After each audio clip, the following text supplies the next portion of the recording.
মাজুলীৰ ৫খন গাঁৱৰ ৰাইজৰ নিৰ্বাচন বৰ্জনৰ হুংকাৰ প্ৰতিবাদ কৰিবলৈ ওলাই আহিল পুৰুষ মহিলা সহ ৰাইজ মাজুলীৰ দলং আৰু পথ নিৰ্মাণত চৰকাৰ ব্যৰ্থৰ অভিযোগ উজনি মাজুলীৰ এখন কাঠৰ দলঙে জমৰ যাতনা খুৱাইছে জনতাক ৫-৬খন গাঁৱৰ ৰাইজৰ একমাত্ৰ যাতায়াত ব্যৱস্থাই আছিল এই জৰাজীৰ্ণ দলংখন ৫ মাহ পূৰ্বে দলংখন নিৰ্মাণৰ আশ্বাস দিছিল মাজুলীৰ বিধায়ক ভুৱন গামে বৰ্তমানো কাণ সাৰ নাই মাজুলীৰ বিধায়কৰ নিৰ্বাচনৰ পূৰ্বে দলঙৰ পৰিৱৰ্তে পথ নিৰ্মাণ নহলে ৰাইজে বৰ্জন কৰিব নিৰ্বাচন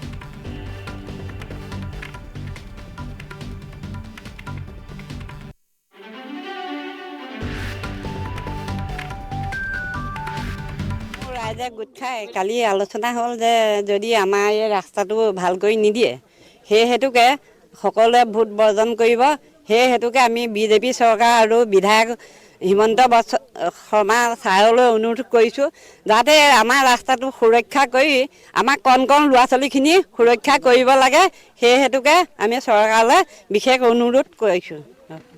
আমি হিমন্ত বিশ্ব শৰ্মা ছাৰলৈ আৰু ভুৱন গাম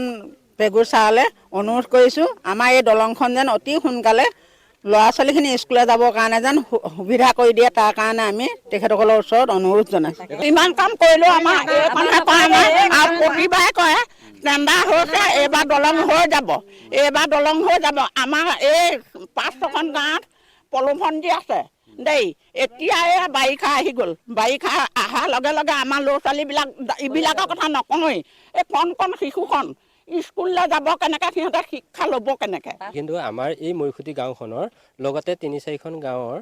মানুহ একমাত্ৰ যাতায়াত পথ আছিলে এই দলংখন আজি বিগত ২ বছৰৰ পৰা একেবাৰে জৰাজীৰ্ণ অৱস্থাত যুৱকসকলে যিখিনি মেৰামতিৰ দ্বাৰাই আজিলৈকে মানুহ অহা যোৱা সুচল কৰি ৰাখিছে আৰু শিক্ষাৰ্থীসকলৰ কাৰণে বহুত আমাৰ গাঁওখনত আমাৰ 104 ঘৰ মানুহ আছে 104 ঘৰ প্ৰত্যেক ঘৰতে 2-3জন শিক্ষাৰ্থী আছে যিখিনি আমাৰ 5 কিলোমিটাৰ যাব লাগে সেই ল'ৰা ছোৱালীসমূহৰ কাৰণে এতিয়া পৰীক্ষা ছিজন যিটো দল ৰাস্তাই গৈছে মানে খালীতলি মাটিও নহয় বাওতলি মাটিয়েদি যাবলগীয়া হৈছে সেই মাটিখিনি যাওঁতে কিন্তু এজাক বৰষুণ দিলে সকলো শিক্ষাৰ্থী